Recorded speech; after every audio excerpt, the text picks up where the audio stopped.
Happy Sunday, blessed Sunday. I pray your holidays are going well with you. I give God glory for our lives and all He has done for us. We just give Him glory for our connections. To be here for such a time as this, it is not our doing, it is the Lord's doing. And may He be glorified for Him connecting us all together under one platform from around the world. Let Jesus be glorified.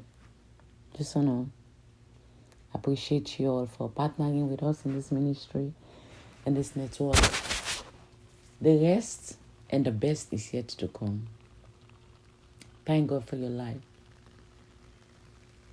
As I reflect on this year, 2021, and it's not just about 2021. I keep going back and back and back all the way. And I've just been reflecting on the goodness of the Lord. So many people that checked out this year, they were never sick. Death just swept them by storm. This 20th century, 2020, 2021, was such a rough year for the entire world. Such a blow. So many lives, millions were taken. But here we are. You and I are here to talk of that history. How good the Lord is for sparing us in His own infinite wisdom. So I just want you, as the year is coming to a close, to spend time thanking God. And as I reflect on my own personal life, just in my own personal life, I get to see the mystery of Thanksgiving. That's just what I've been doing, just thanking God.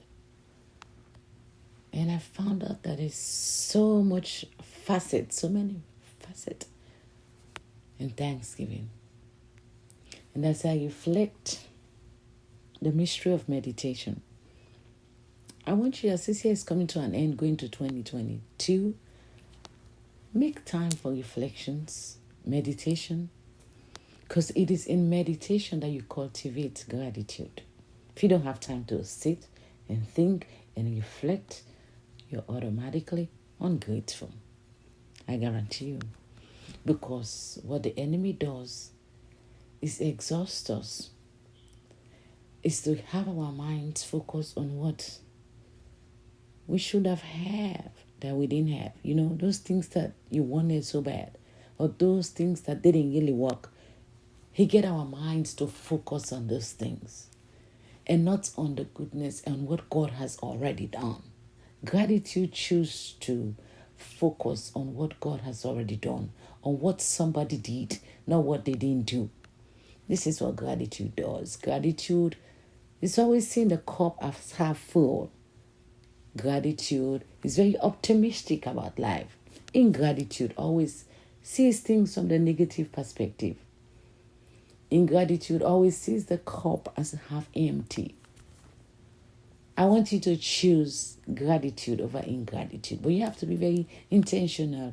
You have to be very deliberate. All of us, if we're not paying attention, if we're not keen, if we're not intentional, all of us automatically become very ungrateful. This is how life is.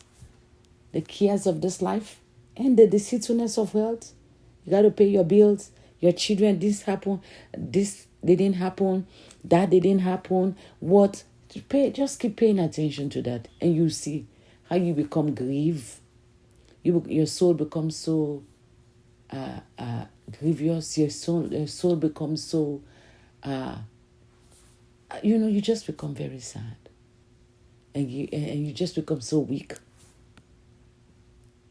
So I just want to challenge you as this year is coming to a close. Be intentional. There's so much clutter. There's so much things fighting for our attention, competing for our attention. Be intentional to push those things on the side and say, you know what? Me and my God alone, we're going to have a talk. You make that time and reflect on your goodness. Leave those things alone. They were not done. That you were expecting God to show up for that hasn't showed up yet. That He hasn't showed up for yet. Leave those things alone. And you just focus on your journey with God. How far He has brought you. For even His thought to give you an opportunity to experience life. Life is a privilege, y'all. I pray that you and I will maximize it. Life is a privilege. It is not a right. And no, gratitude is a privilege. It is a choice and a privilege, So I just want to challenge you to make a choice this year to be very much a person of gratitude. Make that choice. Thank God for life. Jesus said, is life not more precious than things? Is life not more precious than your marriage? Those that are dead, what benefit does marriage have to them? If you were dead, what good is married to a dead man, to a dead person? Is life not more precious than anything else? So God has given you the greatest gift. That's the gift of life. Is that not enough to thank Him? Issues are always going to be there. If your attitude doesn't change in the way you perceive issues and cares of this time, problems and challenges and trouble, if your attitude does not change, you're going to be in trouble with God. I'm serious. This is why God destroyed the Israelites. Because every time God gave them breakthroughs and they were fine, and they will delight in the Lord, and they will rejoice in the Lord, and they will compose songs to the Lord, and they will give testimonies of the goodness of God and how God has showed up for them and how God has defeated their enemies, and they will rejoice in the Lord. But guess what? There's another challenge ahead. And when that challenge shows up, they forget about the goodness of the Lord, and they begin to murmur and they begin to complain about how God has abandoned them, how God doesn't really care. He just claims to care, but He doesn't really care. They don't even know about this justice of God. They don't even know about this kindness of God. They complain about everybody has every good they've ever done. They challenge it. They regret why they did it. All of a sudden, their whole challenge. So, beloved, your attitude got to change.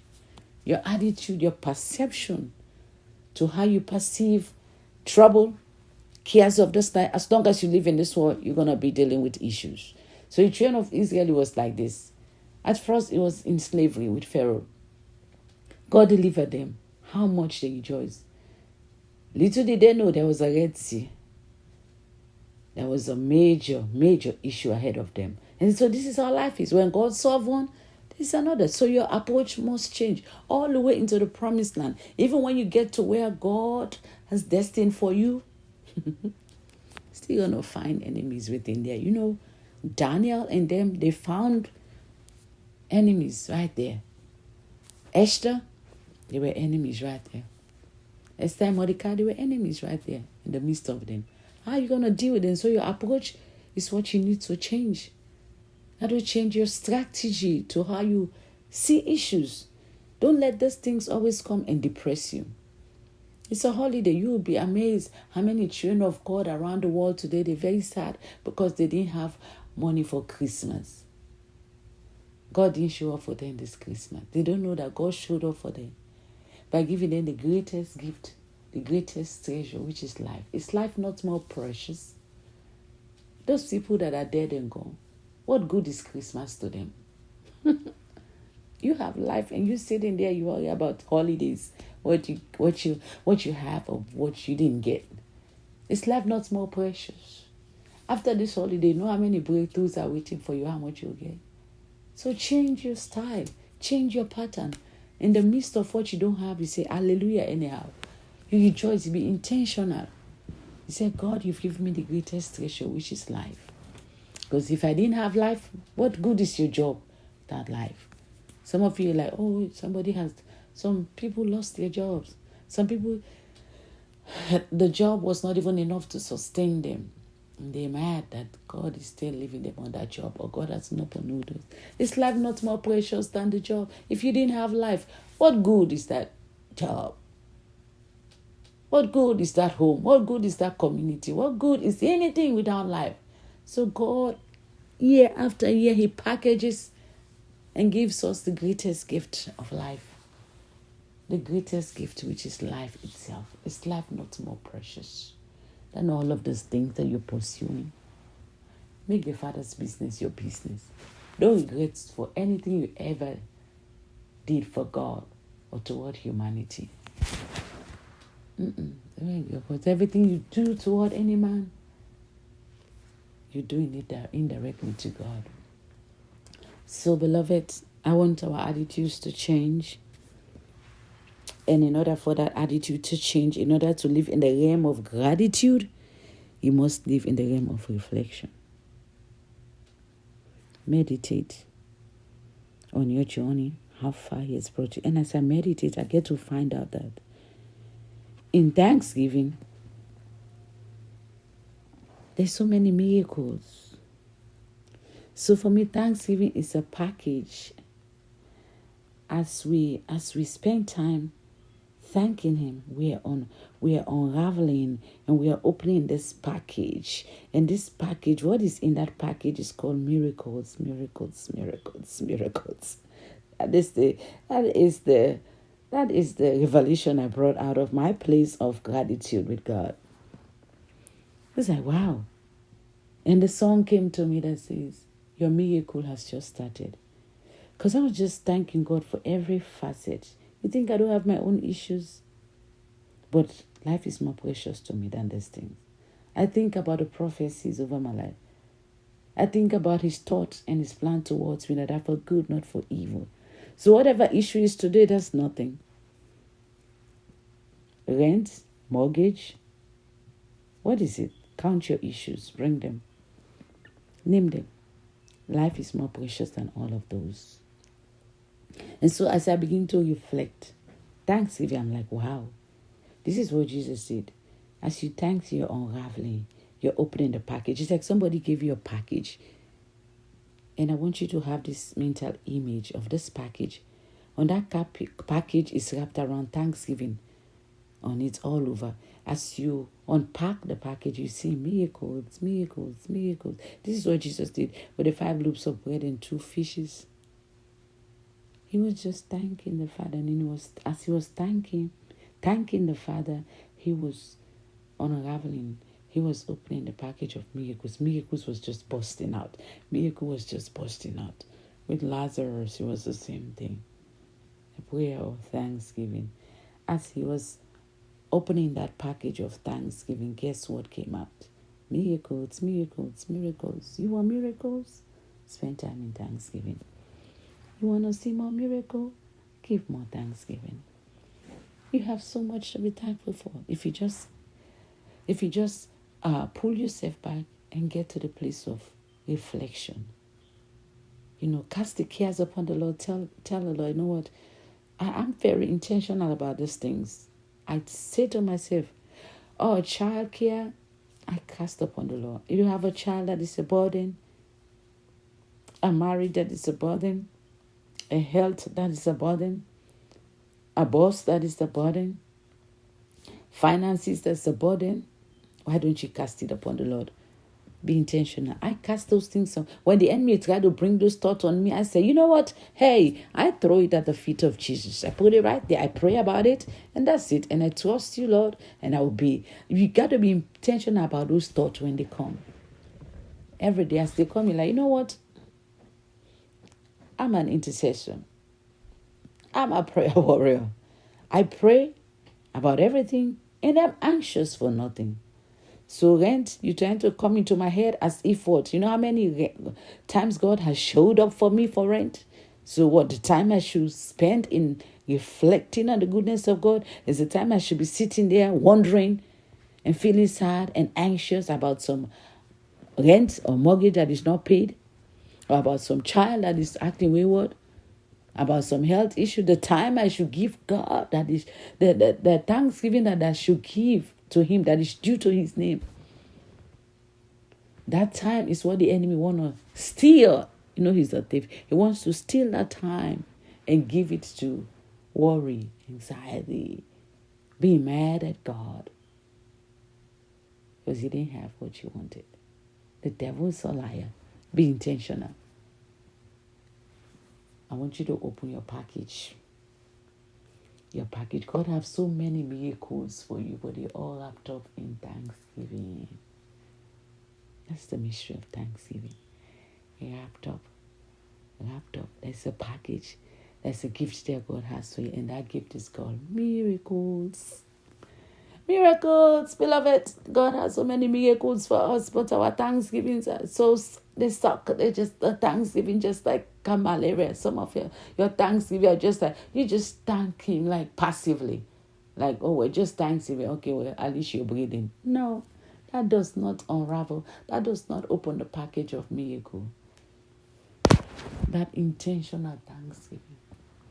That reflection on all the unseen battles He has won for you. Redeeming your life from the pits, from destruction. All those many ignorant choices, the people that you interacted with, that you had no business interacting with, that could have taken you down, but mercy kept you, saw you. Terrible. Be grateful. Mercy. Another thing I brought out of my place of reflections, they say, mercy is a vehicle.